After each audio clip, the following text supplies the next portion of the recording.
Welcome to Conversations on Jesuit History. I'm Robert Marks of the Institute for Advanced Jesuit Studies and of the History Department here at Boston College. Our guest today is John Padberg. John Padberg has lectured extensively on the history of the Society of Jesus and on Jesuit education, including presentations at almost every Jesuit college and university in the United States. His many publications, more than 75, include a monograph entitled Colleges in Controversy, the Jesuit Schools in France from Revival to Suppression between 1840-1880, and an edited collection of documents for matters of greater moment, the first 30 general congregations of the Society of Jesus, which is still available from Jesuit sources. Born in St. Louis, Father Padberg entered the Society of Jesus in 1944 and was ordained priest in 1957. Mm-hmm. He received a master's degree in modern European history from St. Louis University and a doctorate in intellectual history from Harvard. He served as an academic vice president at St. Louis University and the president of the Weston Jesuit School of Theology in Cambridge, Massachusetts for 10 years. He later returned to St. Louis, where he directed between 1986 and 2014 the Institute of Jesuit Sources, now housed at Boston College. He's here at Boston College these days to receive the George E. Gans S.J. Award and deliver the Fiore Family Annual Lecture on Jesuit Studies. Welcome to Boston College, John. Thank you very much. I've been here before, and every time it's been a pleasure. Wonderful. John, last May, you turned 90. That's right. And you look amazing. Well, thank you. So what's the secret? Well, there are three possibilities. Okay. One is that I've led a decent Christian life, and sometimes some of my brethren express skepticism about that. Okay. Secondly, I may have sold my soul to the devil. That's a possibility. And the third, I might be a living example of Oscar Wilde's famous story, The Portrait of Dorian Gray. I have carefully put that portrait at the back of the closet in my room, if that's the case. Wonderful. Now, my first question, or second question, is why and how did you fall in love with Jesuit history? Oh, that's a long story, I think. Maybe it goes we have back enough time, to maybe it goes back to falling in love with history to begin with. Yes. As a kid, right. I think probably from the age of 10 or so, I got interested not so much in the why a certain thing happened, but how did it happen?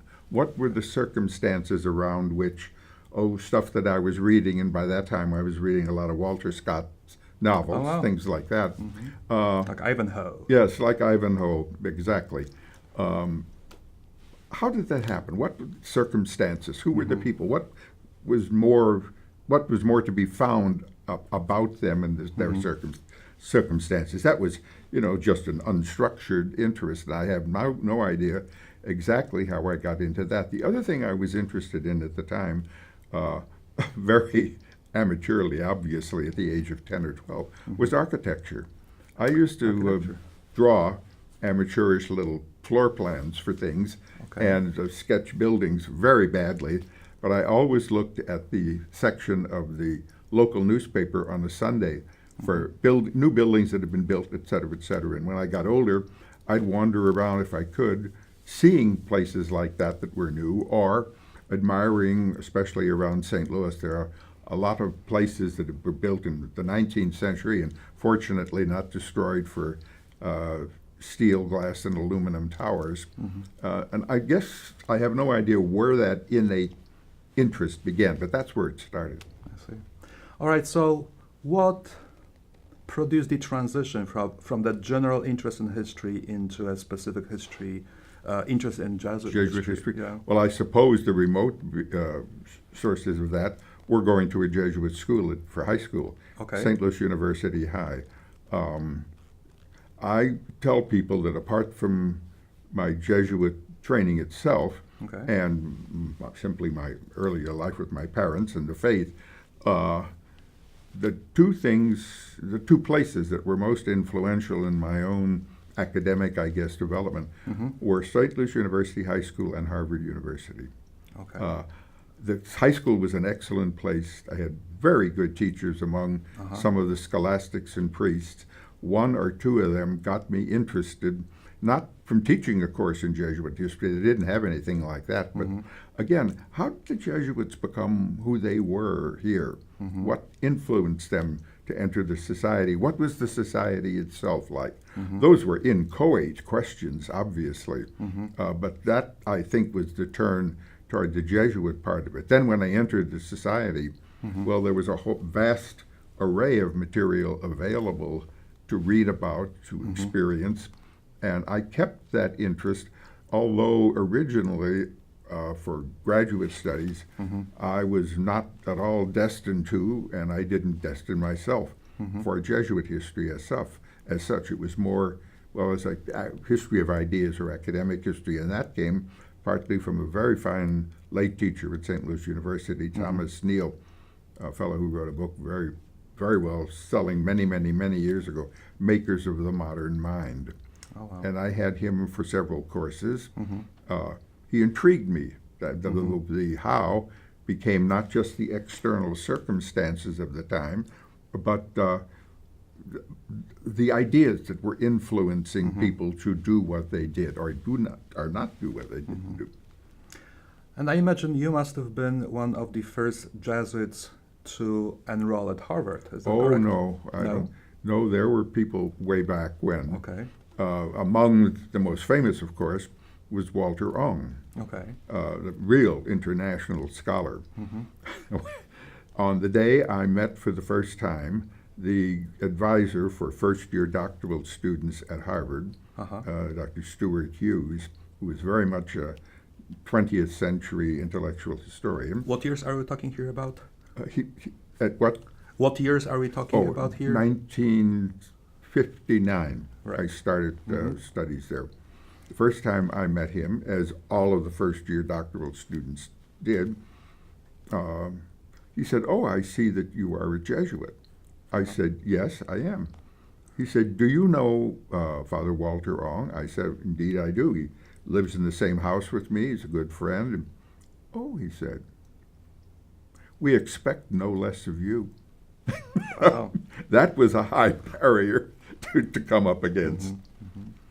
And how did you find yourself? Well, Harvard University doesn't have a fame of being very embracing of Catholic culture. So, as a Jesuit, how did you feel studying at Harvard? Welcome. I felt very welcome. Okay. I never had a single teacher there who was dismissive of religion or of the church. It may just have been the luck, I'm not sure. They could speak very clearly about the virtues, the deficiencies, the craziness in some ways within the faith, and the great things they've done. But among others, I had Crane Brinton, who was one of the great intellectual historians at the time for 18th century France, the Stuart Hughes, whom I mentioned, Arthur Schlesinger Jr. for American intellectual history, and Paul Tillich for a course which certainly wasn't American history or intellectual history as such. But there was nothing at all dismissive. Several of the people that I got to know among the faculty were very encouraging. And perhaps among the most interesting things I did, you remember the name David Reisman, The Lonely Crowd, about American culture and American attitudes sort of things. I got a call one day at the Jesuit house I was living in Boston. Is this Father Padberg? Yes. He said, "This is Mr. Reisman." They never addressed each other or themselves as professor or doctor. That was presumed. Wow. But this is Mr. Reisman. Do you know me? I said, "Oh, yes, I do know who you are." he said, I have a proposal. Would you be interested in being one of the teaching assistants in the course that I teach regularly on American intellectual history, American culture? I would be interested if you would be. I said, well, may I ask, how did you find out about me? He said, well, your advisor, Dr. Stuart Hughes, recommended you as a possibility. Would you care to come to dinner some evening with the other people who are being asked to do this? I said, by all means. So off one evening, I went to his home in Cambridge, had a very nice, typically Cambridge, sherry beforehand, very nice dinner served, salad at the end of the meal, as is proper in Europe. And after the dinner, he would talk about what he was going to talk about in his lectures the next week, and ask each week one of us to prepare our own reflections on the reading that the students were to do. That was one of the most interesting things I think I have ever done. I took the job for 2 years. They paid me, not very much, but I learned more every week from these people than I think I could possibly have imagined elsewhere. One time I was supposed to deal with material that Reisman was going to deal with the next week, de Tocqueville. Well, okay, I do that. The second year I was involved, I was to deal with material from I guess a subgroup within American culture that maintained its identity while still entering in some ways into the culture, and it was one of the Native American groups in the far west. So I read the material, called Reisman, and said, I can do this, and I'm very happy to do it, but it struck me that I would know a lot more about another subgroup that has tried to enter into the current culture here and otherwise and attempts to maintain its identity. What's that group? I said the Jesuits, the Society of Jesus. I'd like to take the material or the insights from The Lonely Crowd, where he talks about the 3 ways in which people reacted to the surroundings about them in American society over the years. The first of them could be signified or symbolized by a compass. True north, you kept going this way, that's where things are supposed to go. The early founders of the American society, for example. The first one was a map, tradition, direction. This is the way the explorers had seen things, this is the way things are, you follow this, you'll get to your destination. The second was the compass, and that was American society through the 19th century, for example. The third was the radar, constantly scanning the horizon as to what was going on, and that qualifying your personal and societal reactions to what was going on. I said, I can do that for the Society of Jesus, and the training we got. Wow. So that particular evening, normally we'd have dinner and discussion and finish by 9:30, 10 maybe. Finally, I stopped because I said, look, I can go on with this at 11 o'clock that evening. I'm going to talk about this, I said, not from the point of view of my religious vocation, nor from the point of view of what we would say God's grace affecting life. I'm going to try to talk about it from the point of view of simply the experience I had and how those 3 symbols, or the way in which American society worked, were steps. It's not the only way you can talk about it, but steps in the formation of the Jesuits. Wow. It was fascinating. It sounds like. Now, did you apply this kind of methodology to your work on 19th century French Jesuits, which eventually would become the topic of your dissertation? Implicitly, I guess, yeah. I never sat down and said, this is going to be the structure of the thing. But that structure helped me see what had happened before, or to take into account the early years, or the earlier centuries of the society, before their suppression, as in some senses the map that the restored society was supposed to go back to, even though everything that had happened since the suppression in 1773, especially the French Revolution, Right. along with the political, social, cultural, intellectual, religious, every kind of other revolution. No, we can find out where we're going if we can go back to what we were as the original, genuine society, 1814 on. Yes. But through the 19th century, that compass was there. The rules, we know where we're going, true north. 20th century, as the society began to change, and that's a subject that I'm going to say something tomorrow about that. That's a subject somebody has to get into. How did the society change from the reputation, deserved or not, I think it somewhat was, for being a very conservative group of people who looked at the world interior to the society and the world around them through a conservative lens, to a society who certainly after the First World War gradually began to change and began to look at the world around them with a much more sympathetic viewpoint and react individually as Jesuits and societally, depending on the country, slowly or rapidly, to the situation in which, rightly or not, the Jesuits today are regarded as a much more liberal organization. How did that happen? That's one of the programs I want to say tomorrow, very briefly. That's a program for the future. I don't think I'm going to do that at my age. Okay. You see, you ask good questions. I give long answers. Very good. That's how this interview should go. Now, so how come 19th century French Jesuits? Okay.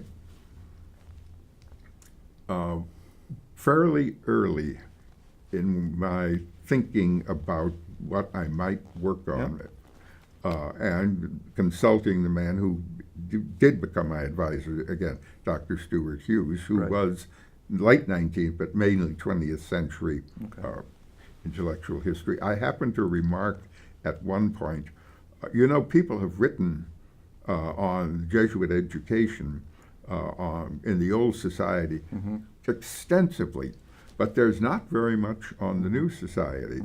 And I said I've been interested in France simply as a hobby, maybe even before. Nothing's been written on really at that point on what happened with the Restoration, and I said that has to be done sometime or other. Why don't you do it? I said, well, when and how? For a dissertation. Wow. I said, well, wait a minute. I think that I'd be reluctant to do that. I am a Jesuit, and I have my qualms about how objective I could be in doing that. Oh, he said, you have all kinds of resources, or rather you have all kinds of advantages. You know the history of the society reasonably well. You know where the sources are. You would probably be given access to them much more freely than somebody else.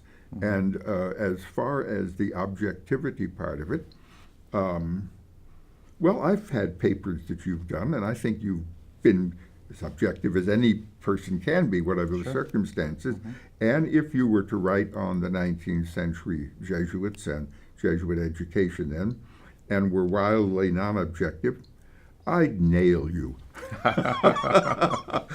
And since dissertation director is, if not God, very close to it while you're working on it, well, that's an interesting subject, but I must say there was another external thing that pushed me toward it. Yes. Going to Europe. Some of my brethren say I have an anima naturaliter europeana, a naturally European soul, and the very prospect of having to go there to do the work more than enticed me. I can imagine. So what did you enjoy mostly about France while doing your research in the archives? What did I most enjoy? The architecture. I loved going to any of the cities that I did get to, and I didn't get to nearly as many as I wanted, but just walking the streets of a city. For example, I've been to Paris a fair number of times Yeah. since I did the dissertation. The thing I most like to do is simply walk the streets. Last year, I had the opportunity to be in London for about a month, in Paris for about a month, and Rome for about a month. People ask, what did you do? I said, I didn't go to most museums. I've been to many of them, and they're well worth going to. But the thing that most interested me was just walking the streets, looking at the architecture. Now, thinking of France as being a very special place, right, in the history of the society. The first companions studying in Paris, thinking of a possible, building a possible society. And then once the society founded, the first Jesuits who worked in France had a lot of troubles. They did especially indeed.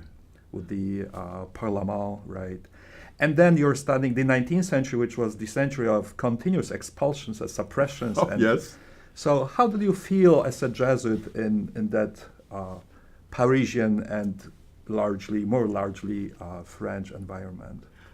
Well, if I finally got to learn enough of the language that I could work, never mastered, but I felt at home. And as far as the expulsion thing goes, let me give you an example. Sure. Something that suddenly, yes, of course, this is the reason. The house I lived in Paris, Yes. the Jesuit house, and some of the others I visited around France, especially others in Paris, they were clean and they were neat, but they hadn't been, in the American way, maintained. I mean, they hadn't been painted, they hadn't been brightened up, et cetera, et cetera. And okay, I can live with that. They kept clean and neat. But all of a sudden it occurred to me, why would you do anything in this place if you're going to be thrown out? The house, for example, on the Rue de Sèvres, the great philosophical theological faculty now, there were 3 times in which the society bought it and were pitched out, and friends bought it back and gave it to the society and were pitched out again and came back. All of a sudden, it gave me somewhat of an insight into what I found in some, I shouldn't say many, some of the French Jesuits, the willingness to face up to the problem of not being popular, not being liked, not being, or being thrown out, for example, and willingness to take on new or unpopular positions and see what might happen. Wow. That was a little different from the sort of much more rule-oriented society in the United States, in which, you know, I had all of my training. Another one of just an interesting example. Sure. The first week that I was there, living at the Rue de Grenelle, very big Jesuit place, there were about 80 Jesuits there, 40 French, and 40 from all over the rest of the world. And the poor French had to put up with all of us who barely knew French. Oh, de quelle province êtes-vous, mon père? You know, from what province are you, father? Oh, je suis de province de Missouri. Ah, très bien, très bien. That was the level at which things started.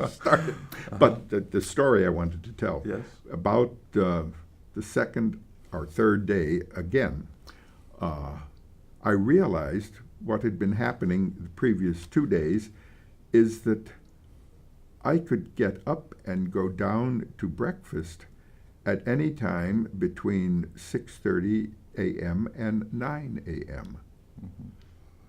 Alors, in the United States, the whole time I had been in training, breakfast was from 7:15 in the morning, and we all had been at Mass immediately before, and in lockstep we walked down the corridor and had breakfast. Thank God, breakfast in silence. That was one of the advantages. And then we could get up and leave anytime we wanted. But this was very different. I mean, that was a very small symbolic thing. It wasn't that we didn't have Mass or we didn't have prayers and so on, but it was much more flexible. All of a sudden. All of a sudden. Now, as I hear to you, listen to you, John, it seems to me that studying history for you was fundamental to develop your own Jesuit identity. Yes. So what's the correlation between the two?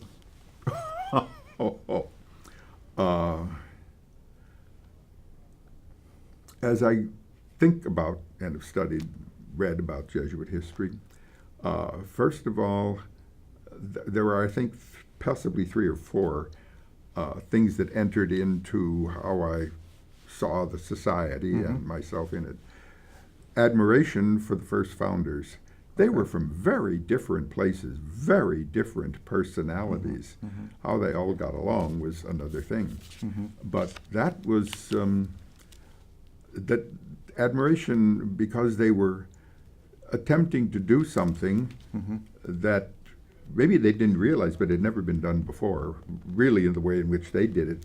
And that is to take a chance on 2 possibilities. One, that they could go to the Holy Land and evangelize the Muslims there, a madcap thing if you ever thought about it. Or if they couldn't do that, to place themselves at the service of the Pope. What do you want us to do? The possible venture to the Holy Land didn't work out because there were no ships going. They were fighting at the time. But these 10 people go to Rome, all university educated, with degrees from the best, possibly the best university in the world, approach Pope Paul III and say, here we are, we're at your service. He may have thought he died and gone to heaven at that point. But the admiration for the novelty of that. Secondly, concern for whether, as the society grew in numbers, the inevitable regulation or bureaucratization or the necessity for rules. 10 people are different from 100 people or from 1,000 people. When the society was officially recognized in 1540, there were 10 Jesuits and a bunch of other people who had sort of liked to enter this society. By the time Ignatius died in 1556, there were 1,000 of them, most of them in training. Some way or other, somebody had to put structure on that. And I admired the way in which he attempted to do that with the constitutions, and I was somewhat distressed at the way in which the constitutions had been interpreted through, especially after the suppression and the restoration of the society, and concern that the constitutions themselves had been very seldom read or used. We had a little book called The Rules of the Society of Jesus. There were things from a summary of the constitutions, snippets taken out of context, and then further rules in there. And that's what we basically lived by. Don't get me wrong, I was not unhappy in the society as we grew up in it. You've heard the definition of the society, I presume. Which one? Yes, which one? An absolute autocracy tempered only by the disobedience of its subjects and the incompetence of its superiors. Now, you may wonder where that came from. Well, the first part of it, Father Kolvenbach once said, the first part, oh yes, the society is an autocracy tempered by the regular disobedience of many of its subjects. The third part was added by I don't know whom, but with a laugh. And you can't say that kind of a thing without being confident of yourself and of the organization that you pertain to, which you're criticizing right there. I remember telling that to some women religious. You said that? We might be thrown out of the order. I said, well, all I can say is the first time I heard it was from a provincial quoting the general on that first part. So concerned for how the society interpreted its past and was living it in the 19th and 20th century. And then great, I guess joy was the word, for, first of all, Vatican II, and the opening that gave to the society to look at its history again. And you didn't look at the history if you didn't read the documents, and people didn't read the documents because they were all in Latin or foreign languages, and Americans refused to learn anything but English. But the opportunity out of Vatican II for the society at its 31st and 32nd congregation to look seriously at itself and ask, are we being the best we can be with all of the questions about that in the present world? I'll tell you as a background that my own internal experience of Vatican II, it's best summed up in one line by William Wordsworth, who wrote this particular line at a time he was young and enthusiastic. He later became very conservative, but he wrote an ode on the French Revolution. And one line in that sums up the way I saw Vatican II and the possibilities for the society. Bliss was it in that world to be alive. That really, the council touched me in ways. I saw things happen that I thought maybe in the course of the development and the change in the church, maybe some of these things would happen by the time I reached the age I am now, 90. But here they were happening right in front of me, the various decrees of the congregation. I devoured them. And they reinforced my desire to know more about what had been going on in the church and in the Society of Jesus over the last 150 or so years. That those things influenced me greatly, and then the determination for the particular subject for the dissertation, well, that was Dr. Hughes and myself, and my interest in France and in French history have always been involved. Once I got into some of the archives over there, oh, this is more interesting than I thought it was going to be. Doing a dissertation is not the happiest thing in the world, and living in a foreign country and trying to do it there put an added strain on it in many ways. But I enjoyed getting into the archives. I didn't nearly enjoy writing it as much as I did finding things. Now, that's an even longer answer and probably wandering to the question you asked. So I think this kind of skills that you acquired while writing your dissertation and doing archival work in France help you to envision the mission of the Institute of Jesuit Sources, of which you were a long-term director. Can you expand a little bit about that? Sure. I never thought that I would have that position. At the point, well, I'd been at St. Louis University, I taught there and been in administration. Then, after 2 years at the headquarters in Washington for the U.S., I was 10 years at Weston as president. I thoroughly enjoyed those years. Now, it's true that at times the faculty might have wished to hang me and I to hang them, and we would have done the same to the students and vice versa. Those were not the easiest years. I thoroughly enjoyed them. And I was very surprised when the then provincial of Missouri province, where the institute was located, at one of his meetings with me said, John, you know, George Gans is approaching 80, and he and I both know that he can't continue with this forever. And I would like to see you seriously consider, in fact, I'd like to have you not only consider, but take the job of director of the Institute of Jesuit Sources. I said, what? He said, yes, that's, my response to it, sure, I'll consider it, but I would like at least to keep in the background. We're getting some projects going here at the school. I'd like 1 more year at least to see them go forward. I did think about the whole thing. I prayed about it. I consulted several people. Oh, Padberg, you're a natural for that. You know, and you're interested in the history. One of the first questions I asked the provincial, though, was, what does George think about this? What does George Gans think? Oh, he said, you know, been on several committees with him, especially the Studies in Spirituality of Jesuits. Correct. I had written for that. I'd been at those meetings. Oh, he said, he's very enthusiastic about you coming. He said he knows you, and he likes you, and he thinks you could do it. I said, I wouldn't want to come there and supersede the man who founded what I regard as one of the really important things the American society had done in the past 50 years. Wow. I wouldn't want to supersede him in that, but if he's willing, let me think about it. So I did, decided, yes, I would come and take the job. Now, and one of the great compliments you could pay George Gans, this was his baby. He had founded the thing. He'd been at it for about 25 years or so. Yes. He never second-guessed me after I took over. He was always absolutely there. He continued to work, but he was always supportive. That's not easy for someone to do that kind of thing. Somebody asked, how did George Gans accomplish everything he did?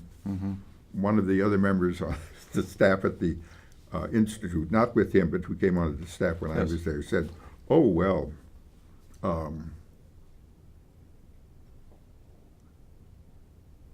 3 words, an adverb, an adjective, and a noun. Utterly relentless assiduity. And that was true. George was a persistent, not frantic, but just persistent worker. When I came, we sat down and talked at great length about the kind of things that ought to be done and might be done, basically with limited resources. Among the things I asked, what would you think about my trying to get some other people to come as part of the staff? That happened. We had several really good. Marty Palmer, for example, was a man who knew the history better than almost any Jesuit I had known. And had linguistic skills. Yeah. He knew. I think he knew 11 languages, the last of which were Swedish and Maltese. And he could work with them. Oh, wow. Another man, Marty O'Keefe, who was responsible for the translation of all of those, the first draft translation of all of those decrees of almost 400 years of Jesuit congregations. And there were several other people, including somebody you now have, Claude Pavor, on your staff. That was a big help through the years that came. Then the second thing I talked with him about was what should we in some ways concentrate on? It appeared clear to me that those 30 congregations, which congregation we say are the ultimate or supreme governing body in the Society of Jesus, nobody had done anything toward translating those. And nobody had done a real history of the congregations. That occurred to me even earlier. I was elected a delegate to the 32nd congregation. And one night after that, I woke up about 2 o'clock in the morning and spontaneously thought, gee, I ought to read a history of those congregations before I go to it. Okay. I did not get up at 2 in the morning and look for one.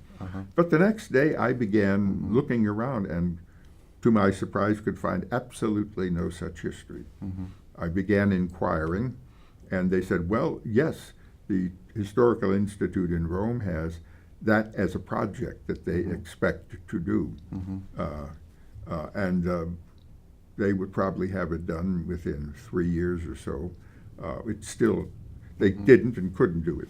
So with O'Keefe, who was an excellent Latinist, as well as Palmer and myself, we enterprised the translation.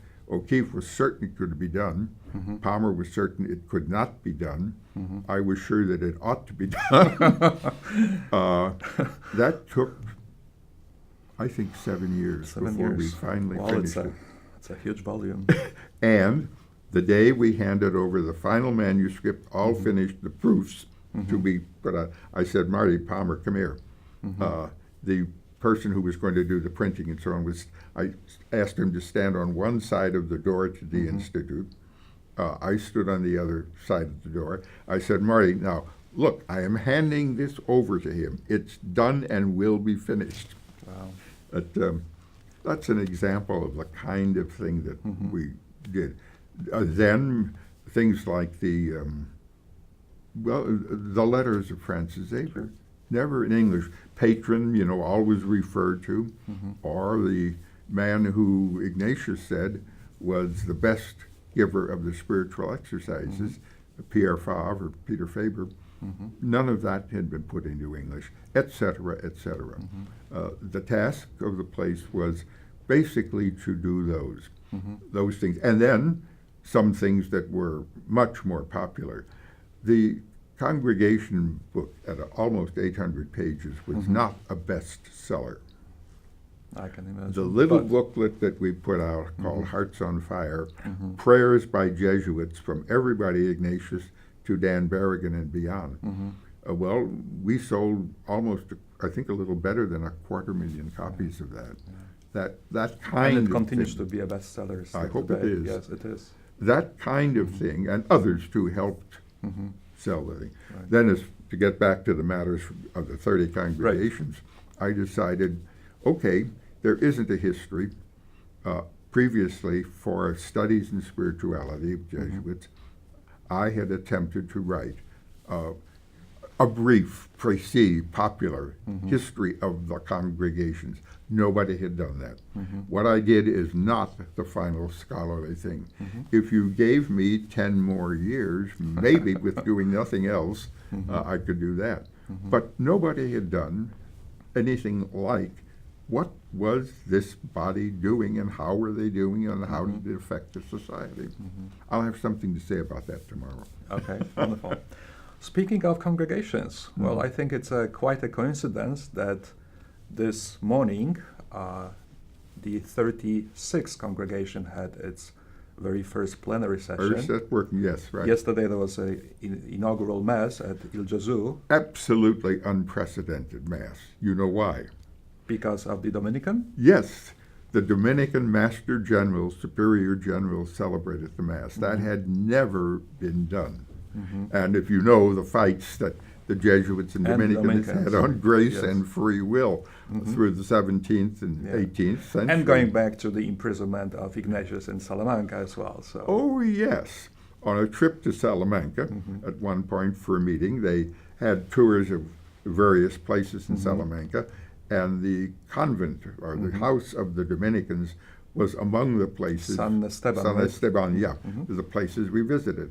They had language groups that went there.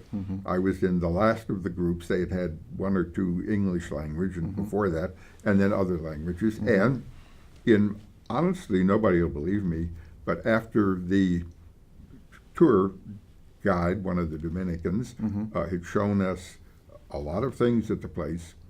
That was one of the most important Dominican convents in Spain, and a whole bunch of their people were theologians of the Council of Trent. In any case, after he had shown us... Who criticized the spiritual exercises later on, right? He'd shown me the room in which Saint Teresa of Avila met her confessor. Nobody will believe this, but in all innocence I asked, well, can you show us the room, the cell in which you can find Ignatius?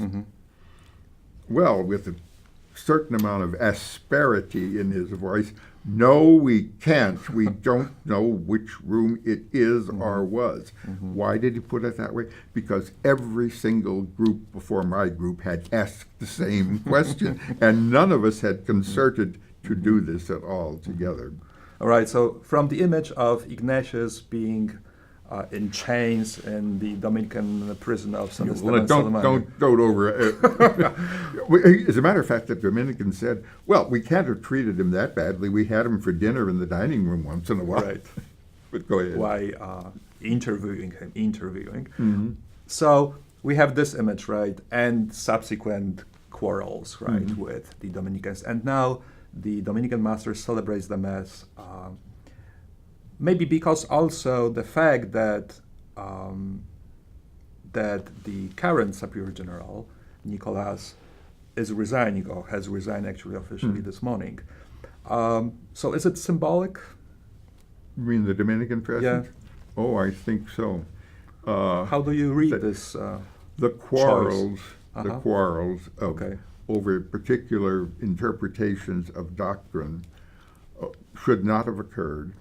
We should have been working, the Jesuits and the Dominicans and others, but especially we should have been working in some senses in common, to find common ground for the things that were necessary to be dealt with in the church in the 17th, 16th, 17th, and 18th centuries. That, I think, more than anything else, was what the symbolism was about. You do know the story of, back in the late 17th century, the Dominican Master General and the Jesuit Superior General agreed that at the death of the Master General of the Dominicans, the Jesuit General would preside at the Mass, and vice versa. Vice versa, yes. Well, that's okay, except the Jesuit General served for life, Right. and so the Dominican General was always to be had. The Dominican General only served for 6 or 12 years and very seldom died in office. Right, right. Which is a distinctive characteristic of the Society of Jesus. Now, you mentioned before Kolvenbach. Now, Nicolas has resigned as the second consecutive Superior General. Is something changing in the very understanding of the structure of the Society of Jesus? Possibly so, but there's something much more fundamental that's changed. The invention of antibiotics. Okay. And the very fact that people live longer now than they did in the 15th, 16th, 17th, 18th, and even 19th century. And it was not at all usual for generals necessarily to live as long as, or to be elected as, at the age at which Father Nicolas was elected. He was the second oldest general ever elected at the age of 71. So the lifespan makes a very big difference in how vigorously a general can pursue what's going on. The second thing that made a big difference, beside the invention of antibiotics to keep people healthy and alive, was the invention of the jet airplane. Okay. The general of the society could not travel much out of Rome, because if he went to one place, he certainly should have gone to another place. And certainly he couldn't have done that with the travel sources before the invention of the jet. Maybe with the prop planes before, that would have taken a long time to get to America or Asia or Africa. Now, part of the job of the general is incessant traveling to bind together the threads of a society that wishes to be the same and at the same time wishes to be extraordinarily diverse according to the cultures in which it's inserted, Africa or Asia or America or Europe. So those two things, apart from anything else, that made a big difference.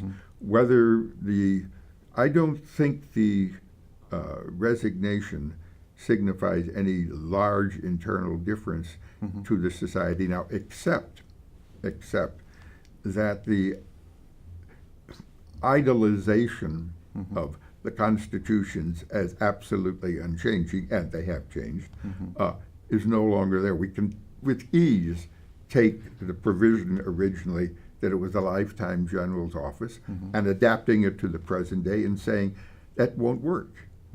Ignatius wanted a lifetime general, so you didn't have the kind of campaigning for the job that came with frequent elections, which happened in other religious orders. But it's a changed world and a changed situation. Well, and we had the Pope who resigned. So do you think, is there any coincidence between Benedict XVI resigning and then Kolvenbach resigning around the same time? Coincidence of time only. No, I don't think any otherwise.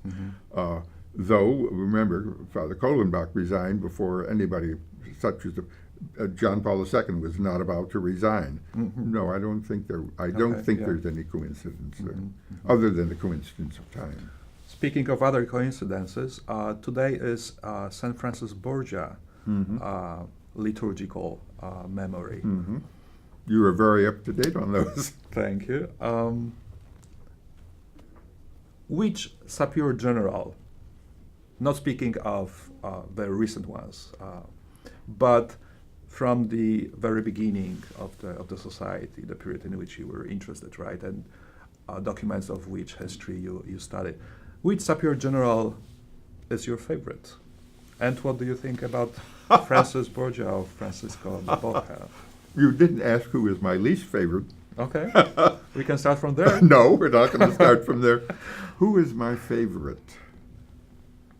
Out of sympathy and admiration, Lorenzo Ricci, Wow. the last general before the suppression. Yeah. I think that would The one who ended sympathy, up in sympathy and San admiration. Angelo Castle. Yes, and the way he was treated there, maybe Clement XIV had to suppress the society under the kind of threats of schism that the Bourbon monarchs were presenting to him. And the last thing the church wanted was a schism, with the example of England leaving the fold, as they put it at the time, Right. and never returning.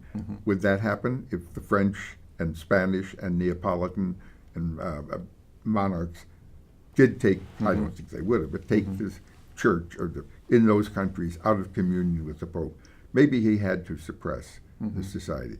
But the way in which the subordinate officials treated Ricci as he was imprisoned in San Angelo is absolutely unconscionable. And the way in which he bore that until he died, two or so, no, it's better than years after the suppression. Right. I think Couple of he's years. my favorite from that point of view. Okay. From the point of view of efficiency, maybe, and that's not a bad word. Sure. Acquaviva maybe was the most important general the society ever had. Why? I'm tempted maybe to say, maybe even including Ignatius, but that's sacrilegious. And it's not quite true. Why?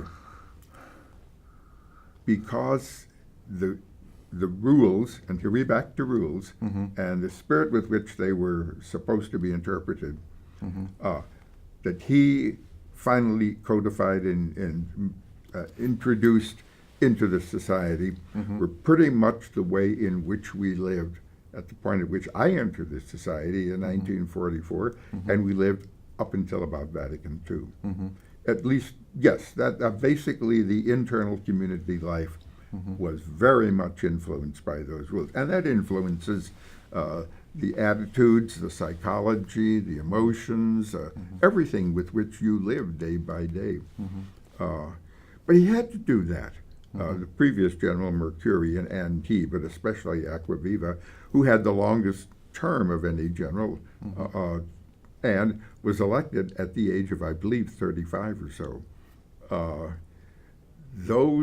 The way he structured the society was necessary when you had a society that had increased, as I said, from 10 to 1,000 to 3,000 to 5,000 members, by that time all over the world. Some way or other, what the insights originally, the charism, in some senses had to be structured increasingly for that diversified and widespread society. Acquaviva did that. Whether exactly the way he did it should have been sort of the guideposts for the interpretation of the constitutions and life of the society for the next 200 and some years, 300 years almost, is, to my mind, questionable. And now, how do you see the future of the Society of Jesus? You are, at the moment, tempting me to the worst thing that a historian should do, and you ought to be ashamed of yourself. You're tempting me to... No, you're not. You're tempting me to be a prophet. Yes. And historians regularly Just fall give us into some that. predictions. What do I... Ask the question again. What do I see as the... How do you see the future of the Society of Jesus? We don't know what kind of decrees this current congregation, right, will produce, what will be the focus of the discussions. But in your opinion? Well, I certainly see it for quite some time in numbers. That's happening.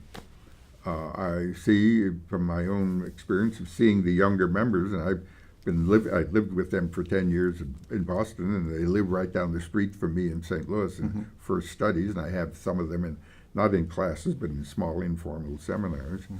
I see the society more adventurous in the things it takes on than it had been in the past, or at least continuing that adventurous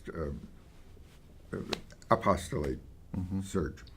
I see its internal life certainly not as structured as it was when I entered, but perhaps more structured, or certainly in some ways more devotional than happened after Vatican II, and much more willing and interested in the external, if you want to use that word, the external prayer life within the society than it had been before. I see, I hope, the members of the society increasingly personally, spiritually directed as individual persons within an organization to which they've given their lives. And that's a hard thing to do. We had very little of personal spiritual direction when I grew up in the society. To take just one example, the annual retreat, by the way, instituted as an obligation by Aquavita. The annual retreat was a preached retreat. How could it be otherwise for 120 or 130 or more scholastics every year? 8 days of 4, possibly 5 sometimes, 4 material points that they call them, material for meditation, preached at for us. You couldn't have done it otherwise. With the small numbers now, most Jesuits have the opportunity to make a personally directed retreat every year. I hope that continues for the future. I think that's going to be very important. I see the society in its apostolates possibly, this is a prediction, you've gotten me into it more than, possibly being more aware of the ecological dimensions of the world and the way in which the work of the society can influence for the better as the present Pope says, our care for the planet than we've ever done before. What that will involve actually, I do not know. I think the concern for the combination, that famous combination of 32nd Congregation, which wasn't an equal combination, faith and justice. Faith of which justice is a constitutive part, which is very different from saying faith and justice. I see that continuing to be a concern of the society, but probably more implemented more not individually as individual people, but implemented differently in the circumstances in which the society finds itself. Africa different from Europe, from Asia different from North America, and within the countries that we worked in there, that combination being implemented differently. Now that's some of the things I see as possibilities and hopefulness for the society. I would hope not having happened as it grew older, as it grew, well, it is going to grow older for a while. As it grew smaller, I would hope it would not withdraw into itself and be more defensive of itself. You know, the precipitous drop over a good number of years in the number of people in this society was partly due to the very drastically reduced number of vocations. But much more importantly, in many ways, and never looked at by people, is the huge number of people that entered in the 30s, 40s, and early 50s, finally getting older and dying. There are many more of that big cohort there dying off. And it's probably within not too many years from now that finally will have tapered off. Not that many people are going to live as long as I have, I presume, unless different antibiotics. But as that cohort dies off, it will not strike people that, oh my heavens, we're losing people, we're becoming lesser so rapidly. I don't know whether that makes any sense or not. But it does. And on that note, I would like to thank you very much, John, for taking time and having this interview with us and being actually the very first guest of our new series of Boston College Conversations with Jesuit History. What a thing to begin with. Thank you very much. Thank you for very giving much. me the opportunity to be with you. Thank you very much.